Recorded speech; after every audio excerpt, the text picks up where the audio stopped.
नमस्कार दोस्तों, हरियाणा सरकार की तरफ से बड़ी ब्रेकिंग न्यूज आई है। आज दिन भर 6 अक्टूबर को शाम को हरियाणा सरकार ने 5 बड़ी घोषणाएं की हैं, जिनका सीधा असर आप लोगों पर होने वाला है। फायदे और नुकसान होने वाले हैं। वहीं पहली बड़ी घोषणा में हरियाणा सरकार ने सूचना जारी की है दयालु योजना के तहत दी जाने वाली आर्थिक सहायता को लेकर। दूसरी बड़ी घोषणा, हरियाणा में लाडो लक्ष्मी योजना के तहत महिलाओं के लिए बड़ी सूचना आई है। वहीं तीसरी बड़ी खबर है, हरियाणा में अक्टूबर महीने में होने वाले अवकाश को लेकर, छुट्टियों को लेकर अपडेट है।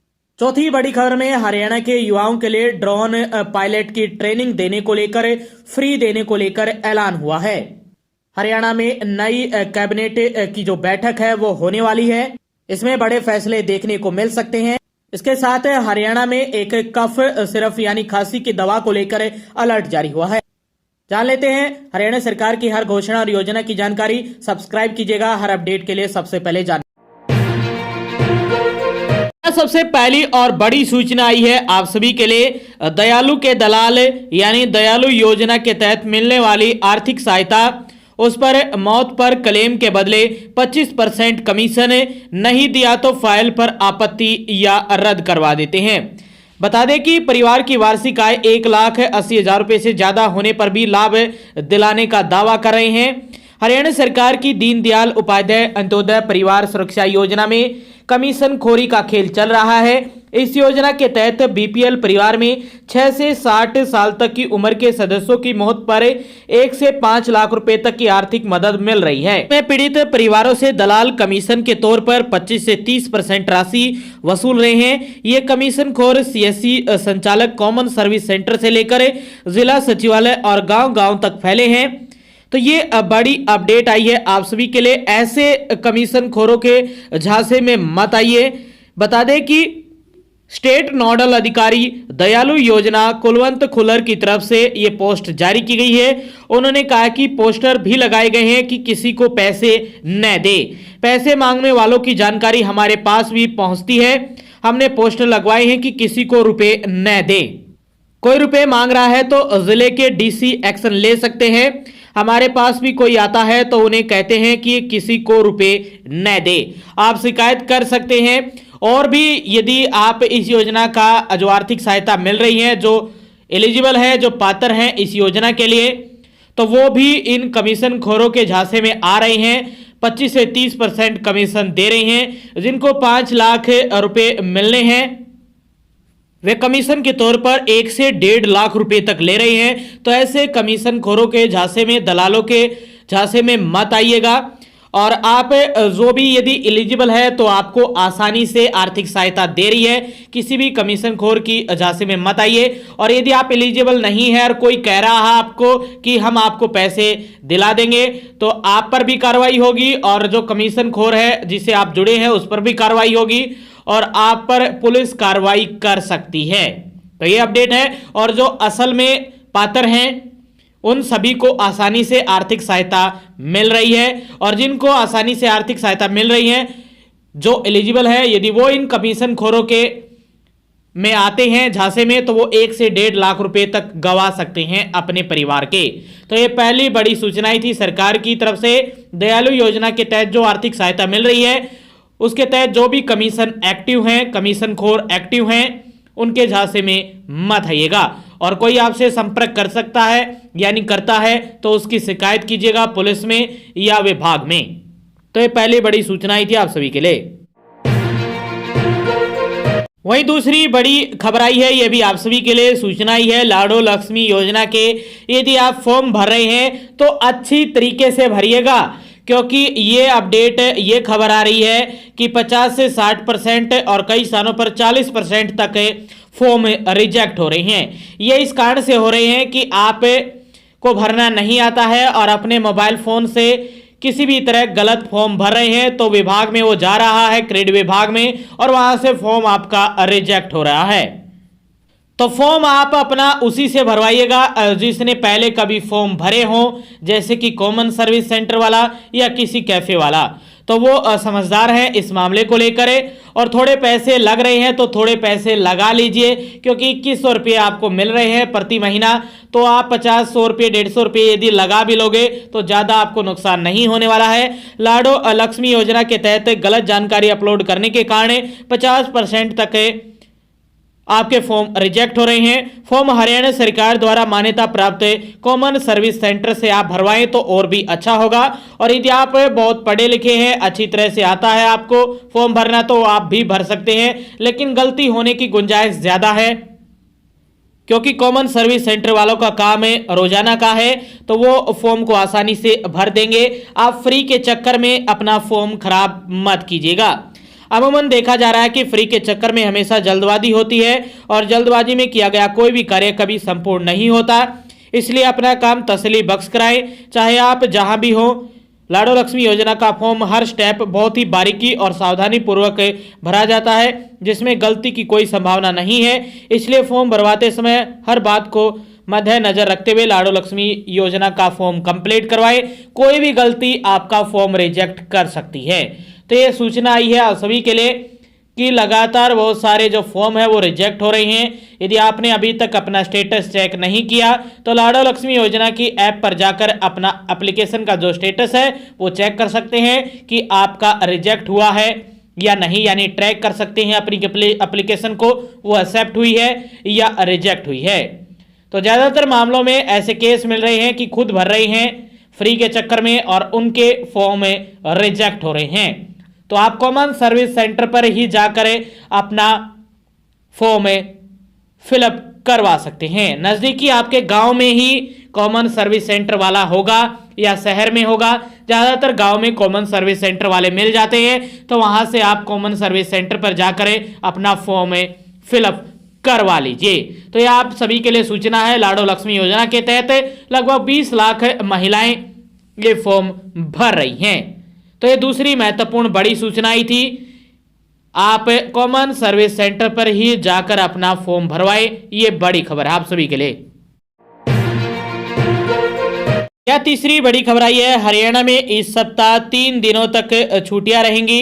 इसके तहत न केवल स्कूल कॉलेज बंद रहेंगे, बल्कि सरकारी और प्राइवेट स्कूल सहित बैंक भी बंद रहेंगे। इसके अलावा इस अक्टूबर माह में कई छुट्टियां और भी होंगी, जिसके चलते पूरा माह लगभग छुट्टियों में ही बीत जाएगा। इस बार अक्टूबर माह में अनेक त्योहार आ रहे हैं। दीपावली भी इसी माह है। कल से इस सप्ताह में 3 छुट्टियां होने जा रही है। 7 अक्टूबर को वाल्मीकि जयंती की स्कूल, कॉलेज, सरकारी संस्थानों और बैंकों की छुट्टियां रहने वाली है कल 7 अक्टूबर को। इसके बाद 10 अक्टूबर को करवा चौथ के व्रत को लेकर लोकल छुट्टी रहेगी। जी हाँ, इसमें स्कूल, कॉलेज और अन्य सरकारी संस्थान अपने हिसाब से छुट्टी कर सकते हैं। 11 को सेकंड सैटरडे है, उस दिन छुट्टी रहेगी। 10 अक्टूबर को छुट्टी होने के बाद 11 अक्टूबर को सेकंड सैटरडे है, जिसके कारण उस दिन भी छुट्टी रहेगी। इसके अगले ही दिन 12 को रविवार हो जाएगा, छुट्टी रहेगी। ऐसे में इस बार शुक्रवार से रविवार तक के 3 दिन की लंबी छुट्टी लेने का ऑप्शन भी कर्मचारियों के पास रहेगा। चौथे सप्ताह फिर छुट्टियां ही छुट्टियां रहेंगी। इसके बाद 19 अक्टूबर का रविवार, 20 और 21 अक्टूबर की दीपावली, 22 अक्टूबर को गोवर्धन पूजन और 23 अक्टूबर को भैया दूज की छुट्टी है। इस प्रकार चौथे सप्ताह में भी 5 छुट्टियां लगातार होंगी। इसके बाद 26 अक्टूबर का रविवार रहेगा, छुट्टी रहेगी। बैंक से समय पर कर ले लेन देन। इस माह ज्यादा छुट्टियां रहने के कारण लोग बैंक से अपना मोटा लेन देन करना चाहते हैं, तो वे समय पर काम कर ले, अन्यथा छुट्टी ज्यादा होने की वजह से काम अटक भी सकता है। तो ये तीसरी महत्वपूर्ण बड़ी सूचना आई थी आप सभी के लिए, हरियाणा के नागरिकों के लिए। चौथी बड़ी खबर आई है हरियाणा के युवाओं के लिए। हरियाणा में युवाओं को ड्रोन पायलट बनाने के लिए सरकार द्वारा फ्री ट्रेनिंग दी जाएगी। गुरुग्राम में ट्रेनिंग सेंटर की फीस का भुगतान सरकार द्वारा किया जाएगा। हरियाणा अनुसूचित जाति वेतन विकास निगम की तरफ से अनुसूचित जाति वर्ग के युवाओं के लिए आवेदन संबंधी प्रक्रिया शुरू कर दी गई है। सरकार की इस पहल के तहत पहले फेज में प्रदेश के 500 युवाओं को सिलेक्ट किया जाएगा। गुरुग्राम जिले के 26 युवाओं को पायलट की ट्रेनिंग दी जाएगी। जी हां, उम्र 18 से 45 वर्ष जरूरी है। निगम के जिला प्रबंधक विजेंद्र सिंह ने बताया कि प्रशिक्षण कार्यक्रम के लिए आवेदन करने वाले उम्मीदवारों को कुछ निर्धारित पात्रता मानदंडों को पूरा करना होगा। आवेदक की आयु 18 से 45 वर्ष के बीच में होनी चाहिए। वह हरियाणा राज्य के अनुसूचित जाति वर्ग से संबंधित होना चाहिए। इसके साथ ही परिवार पहचान पत्र यानी फैमिली आईडी के अनुसार उम्मीदवार के परिवार की वार्षिक आय 3 लाख रुपए से अधिक नहीं होनी चाहिए। शैक्षणिक योग्यता के रूप में आवेदक को कम से कम 10वीं कक्षा उत्तीर्ण होना अनिवार्य है। यह सुनिश्चित करने के लिए केवल पात्र उम्मीदवार ही इस अवसर का लाभ उठाएं। सभी दस्तावेजों की गहन जांच की जाएगी। ऑफलाइन आवेदन करना होगा। आवेदन प्रक्रिया को सरल और सुलभ रखा गया है, लेकिन यह केवल ऑफलाइन मोड में ही होगी। इच्छुक उम्मीदवार अपने आवेदन पत्र और आवश्यक दस्तावेज व्यक्तिगत रूप से डाक के माध्यम से हरियाणा अनुसूचित जाति विभाग और विकास निगम के सेक्टर 12 संजय कॉलोनी गुरुग्राम कार्यालय में जमा करवा सकते हैं। अंतिम तिथि बाद में घोषित होगी। आवेदन जमा करने की अंतिम तिथि और अन्य विवरण जल्द ही निगम की ओर से घोषित किए जाएंगे। इस बारे में जानकारी के लिए उम्मीदवार क्षेत्रीय अधिकारी मोहन लाल से संपर्क कर सकते हैं। इसके अतिरिक्त निगम के कार्यालय में फोन नंबर 01242321 या ईमेल पर भी के माध्यम से जानकारी प्राप्त की जा सकती है। तो ये चौथी अपडेट में बड़ी खबर आई थी आप सभी के लिए हरियाणा सरकार की तरफ से। पांचवी अपडेट में दो खबरें हैं। पहली खबर आई है हरियाणा में होने वाली मंत्रिमंडल की बैठक का समय बदल गया है। मंत्रिमंडल की जो बैठक वीरवार दिनांक 9 अक्टूबर 2025 को प्रातः 11 बजे हरियाणा भवन नई दिल्ली में होनी निश्चित हुई थी, उसके समय में परिवर्तन होने के कारण अब यह बैठक शनिवार दिनांक 11 अक्टूबर 2025 को बाद दोपहर 3 बजे मुख्य सभा कक्ष मंजिल 4 हरियाणा सिविल सचिवालय चंडीगढ़ में होनी निश्चित हुई है। इसको लेकर तत्काल मंत्रिपरिषद हरियाणा सरकार सामान्य प्रशासन विभाग मंत्रिमंडल अनुभाग संशोधित नोटिस जारी कर दिया है। अनुराग रस्तोगी सचिव मंत्रिपरिषद हरियाणा की तरफ से ये नया आदेश जारी हुआ है। क्या निर्णय होगा मंत्रिमंडल में, कौन से एजेंडे रखे जाएंगे, ये जानकारी लेने के लिए आप चैनल के साथ जुड़ सकते हैं। 11 अक्टूबर को यह बैठक होने वाली है। फैसले देखने को मिल सकते हैं। किस फैसले पर कौन सी मोहर लगने वाली है, ये भी बड़ी अपडेट सामने आ जाएगी। 11 अक्टूबर को कई घोषणाएं की जा सकती हैं। क्या आप सभी के लिए एक बड़ी सूचना है हरियाणा सरकार की तरफ से। हरियाणा में भी कफ सिरप को लेकर हरियाणा में भी अलर्ट है। बता दें कि मध्य प्रदेश में कोल्ड कफ सिरप यानी खांसी की दवा से बच्चों की मौत के मामले को लेकर हरियाणा भी अलर्ट हो गया है। सभी जिलों में निर्देश दिए गए हैं कि इस कंपनी की सिरप हरियाणा में भी सप्लाई हुई है या नहीं, इसकी चेकिंग शुरू की गई है। वहीं केंद्र ने प्रदेश के ड्रग अधिकारियों के साथ वीसी के जरिए मीटिंग की है, जिसमें उन्हें खांसी की दवा को लेकर लोगों में जागरूकता लाने के दिशा निर्देश जारी किए हैं। लोगों को डॉक्टर की सलाह के अनुसार ही खांसी की दवा खरीदने के निर्देश दिए गए हैं। इसमें बताया गया कि लोग किसी भी प्रकार से बच्चों को दवा दें, कैसे दुकान से खरीदें। दरअसल 3 साल पहले सिरप बनाने वाली कुंडली स्थित सोनीपत की दवा कंपनी पर सवालों के घेरे में आई थी। Haryana state drugs control team ने दवा कंपनी जांच के बाद कई कमियां मिली और दवा कंपनी का लाइसेंस कैंसिल कर दिया गया। इसके साथ कंपनी पर दवा बनाने पर पूरी तरह से रोक लगा दी गई। अब यह कंपनी बंद है। यह कंपनी कई देशों में सिरप सहित अन्य दवा भेजती है। विश्व स्वास्थ्य संगठन ने 4 कप सिरप पर आपत्ति जताई थी, जिसके बाद हर पहलू की जांच की तो कंपनी में कमियां मिलने पर एक्शन हुआ। मध्य प्रदेश में एक कोल्ड कफ सिरप से बच्चों की मौत के मामले सामने आए हैं। अब जांच हो रही है कि क्या ये खांसी की दवा हरियाणा में भी सप्लाई हुई है या नहीं। तो हरियाणा में भी अलर्ट मोड जारी किया गया है। इस सिरप को डॉक्टरों को लिखने और किसी भी विक्रेता को बेचने पर पाबंदी लगाई गई है। सभी दवा विक्रेताओं को एडवाइजरी जारी की है।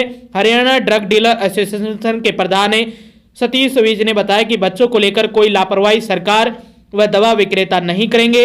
मामला बहुत गंभीर है, इसलिए केंद्र सरकार ने जो एडवाइजरी जारी की है उसे हरियाणा में भी पूरी तरह से लागू करने के लिए सभी ड्रग डीलरों को कहा जा रहा है। अब 2 साल से कम उम्र के बच्चों को खांसी की यह दवा नहीं दी जाएगी। तो ये 5वीं अपडेट में दूसरी महत्वपूर्ण बड़ी खबर आई थी आप सभी के लिए।